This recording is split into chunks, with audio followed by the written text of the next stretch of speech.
There's a race against time as we struggle for independence. ஜனாதிபதி மஹிந்த ராஜபக்ஷவுடன் நேற்று மாலை நடத்திய தொலைபேசி கலந்துரையாடலின் போது பான் கி மூன் இதனை தெரிவித்தார்.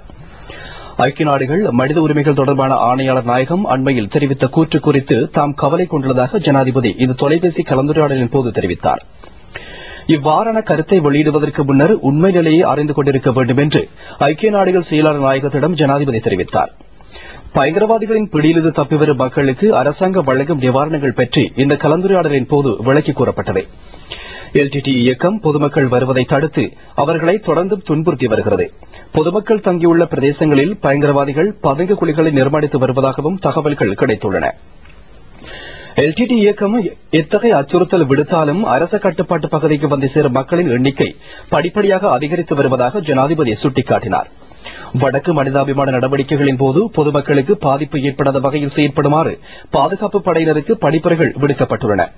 யுத்த சூனிய வலயத்தில் எந்தவொரு சந்தர்ப்பத்திலும் ஆயுதங்களை பயன்படுத்த வேண்டாம் என ராணுவத்திற்கு அறிவுறுத்தப்பட்டிருப்பதாகவும் ஐக்கிய நாடுகள் செயலாளர் நாயகத்திடம் ஜனாதிபதி தெரிவித்தார். எல்டிடிஇ பயங்கரவாதிகளின் பிடியிலிருந்து விடுபட்டு அரச கட்டுப்பாட்டு பகுதிக்கு வரும் மக்களுக்கு தேவையான சகல வசதிகளும் தங்குதடையின்றி வழங்கப்படுவதாக அரசாங்கம் தெரிவித்துள்ளது. தற்பொழுது சுமார் 43,519 பேர் அரச நலன்புரி முகாம்களில் தங்கியுள்ளனர். மாவிலாறு சம்பவத்தை அடுத்து அரசு ஆரம்பித்த மனிதாபிமான நடவடிக்கை நோக்கம் மக்களை புலிகளின் கட்டுப்பாட்டிலிருந்து விடுவிப்பதாகும். வடி நடவடிக்கையில் படையினர் வெற்றியடைந்து வந்தபோது பயங்கரவாதிகள் பொதுமக்கள் மத்தியிலிருந்து தாக்குதல் நடத்தினார்கள். அரச கட்டுப்பாட்டு பிரதேசத்திற்கு வந்து பாதுகாப்பை உறுதிப்படுத்திக் கொள்ளுமாறு அரசு மக்களுக்கு அழைப்பு விடுத்தது. இதனையடுத்து யுத்த சூனிய பிரதேசம் அறிவிக்கப்பட்டது. அரச கட்டுப்பாட்டு பிரதேசத்திற்கு வந்த மக்களுக்கு கிடைத்துள்ள வசதிகளை அறிந்த ஏனைய மக்களும் அங்கு வர ஆரம்பித்தனர். இதன்படி 2008 ஆண்டு 1874 பேரும் 2009 ஜனவரி மாதத்தில் 3848 பொதுமக்களும் வந்தடைந்ததுடன் பிப்ரவரி மாதமான போது அந்த எண்ணிக்கை 32,829 அதிகரித்தது. மார்ச் மாதத்தில் 6,978 பேர் வந்துள்ளனர். விஸ்வமடு பிரதேசத்தில் பொதுமக்கள் என்ற போர்வையில் பயங்கரவாதிகள் படையினர் மீது தாக்குதல் நடத்தினார்கள். பயங்கரவாதிகளின் இந்த நடவடிக்கைக்கு மக்கள் கடும் எதிர்ப்பு தெரிவித்தனர். இதனையடுத்து மக்கள் அரச கட்டுப்பாட்டு பிரதேசத்திற்கு உயிரை பணயமாக வைத்து வரத் தொடங்கினர்.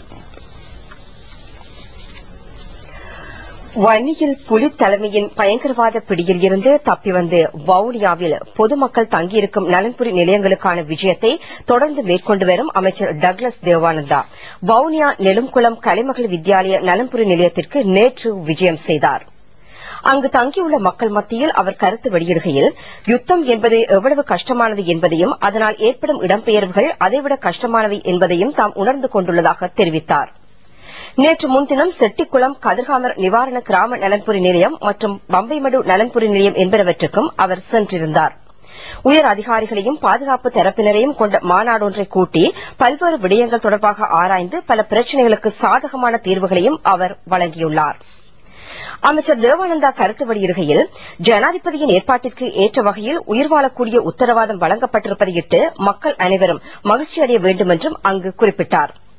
இடம்பெயர்ந்த மக்களுக்கு அரிசி, மா, சீனி போன்ற பொருட்களே வழங்கப்பட்டு வருகின்ற நிலையில் ஏனைய உப உணவுப் பொருட்களை வழங்குவதற்கும் அரசு சார்பற்ற நிறுவனம் ஒன்று முன்வந்திருப்பதை அவர் நன்றியுடன் நினைவு கூர்ந்தார். 60 வயதுக்கு மேற்பட்ட முதியவர்கள் நலன்புரி நிலையங்களில் இருந்து விடுவிக்கப்படுவார்கள் என்றும் பிரிந்து வாழும் குடும்ப உறுப்பினர்களை ஒன்று சேர்க்கும் நடவடிக்கைகள் துரிதமாக மேற்கொள்ளப்படும் என்றும் அவர் மேலும் தெரிவித்தார்.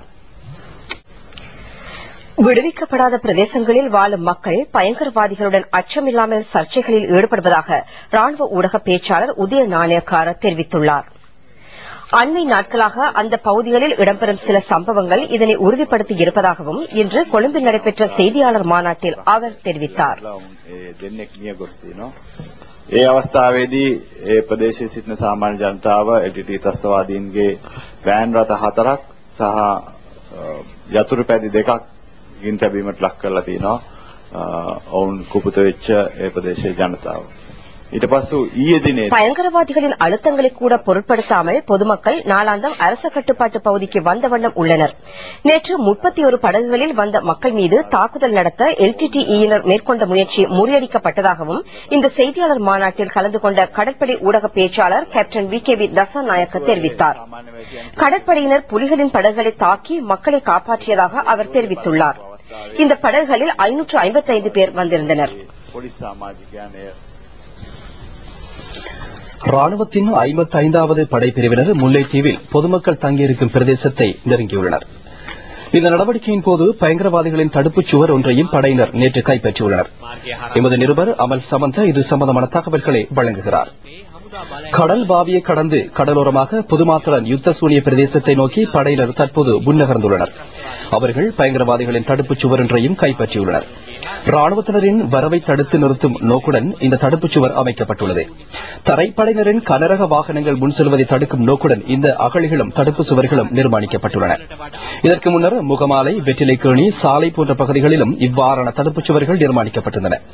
இந்த தடுப்புச் சுவர் மிகவும் சக்தி வாய்ந்ததாக நிர்மாணிக்கப்பட்டுள்ளது. இதற்கான தாக்குதலின் போது எல்டிடி உறுப்பினர்கள் சிலர் கொல்லப்பட்டுள்ளனர். இந்த தடுப்பு சுவருக்கு அப்பாலும் கரையோரமாக தடுப்புச் சுவர்கள் நிர்மாணிக்கப்பட்டு படையினரின் முன்னகர்வை தடுப்பதற்கு முயற்சிகள் மேற்கொள்ளப்பட்டிருந்தன. இவை அனைத்தையும் முறியடித்த வண்ணம் முன்னேறும் மன திடசங்கத்துடன் படையினர் விளங்குகின்றனர். இந்த தாக்குதல்களின் பின்னர் துப்பாக்கிகள், கிளைமோர் குண்டுகள் என்பனவும் படையினரால் மீட்கப்பட்டன.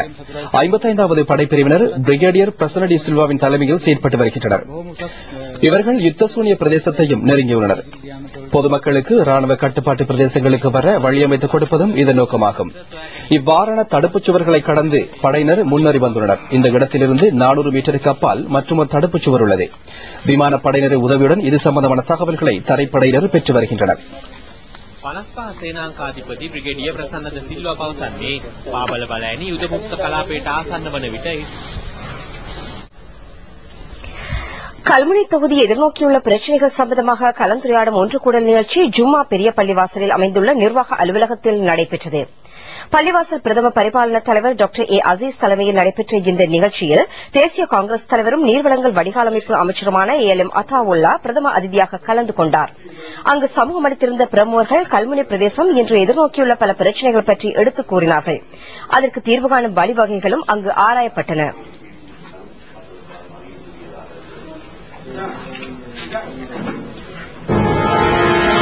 கல்முனை தொகுதி முன்னாள் பாராளுமன்ற உறுப்பினரும் அமைச்சரும் கல்முனை ஜாயிரா கல்லூரியின் ஸ்தாபகருமான கேட் முதலியார் MS காரியப்பர் நினைவாக தபால் முத்திரை ஒன்றின் வெளியீட்டு வைபவம் கல்லூரியின் காரியப்பர் மண்டபத்தில் சமீபத்தில் இடம்பெற்றது. ஊடக ஆராய்ச்சி அதிகாரி HM அஸ்வர் பிரதம அதிதியாக கலந்து கொண்டார். முன்னாள் அமைச்சர் AR மன்சூர் தலைமையில் இடம்பெற்ற இந்த வைபவத்தில் முன்னாள் அமைச்சர்கள், மாகாண, மாநகர சபை உறுப்பினர்கள், உலமாக்கள் உட்பட பலர் கலந்து கொண்டார்கள்.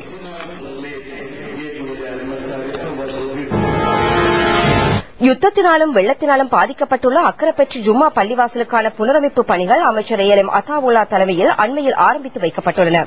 இதில் அசேத் அல் குதூப் அப்மாவிர் மகத்தார், கிழக்கு மாகாண சபை அமைச்சர் MS உதுமா லெப்பே, நிறைவேற்று பணிப்பாளர் MS நாசீர், தவிசாளர் AL தாவம், உதவி தவிசாளர் SM சஃபீஸ் ஆகியோர், உலமாக்கள், தொழில் அதிபர்களும் கலந்து கொண்டனர்.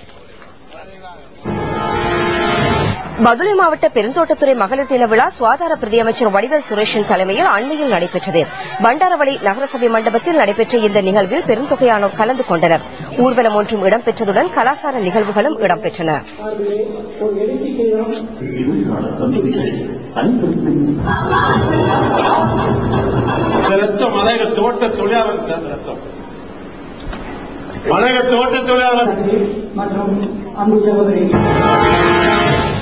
கிழக்கு பல்கலைக்கழக அபிவிருத்தி திட்டத்தின் கீழ் 799 மில்லியன் ரூபாய் நிதியில் நிர்மாணிக்கப்பட உள்ள வர்த்தக முகாமைத்துவ பீட கட்டட தொகுதிக்கான அடிக்கல் நாட்டும் வைபவம் அண்மையில் நடைபெற்றது.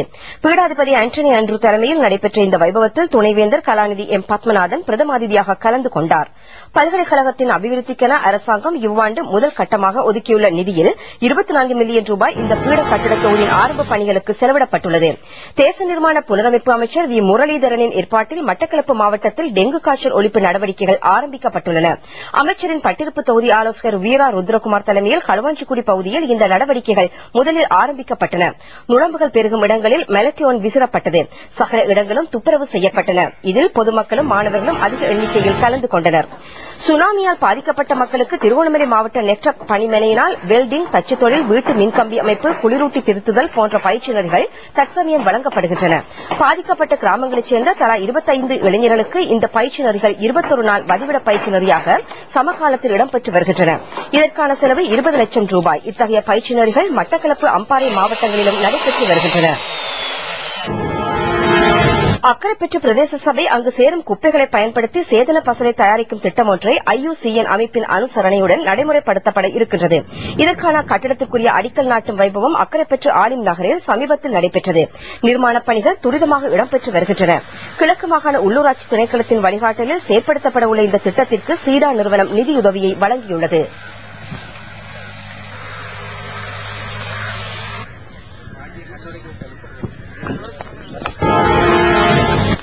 முன்னாள் மாகாண சபை உறுப்பினர் அஜ்மால் மயூதி நிதி ஒதுக்கத்தின் ஊடாக பல சமூக பொருளாதார அபிவிருத்தி திட்டங்கள் நடைமுறைப்படுத்தப்பட்டு வருகின்றன.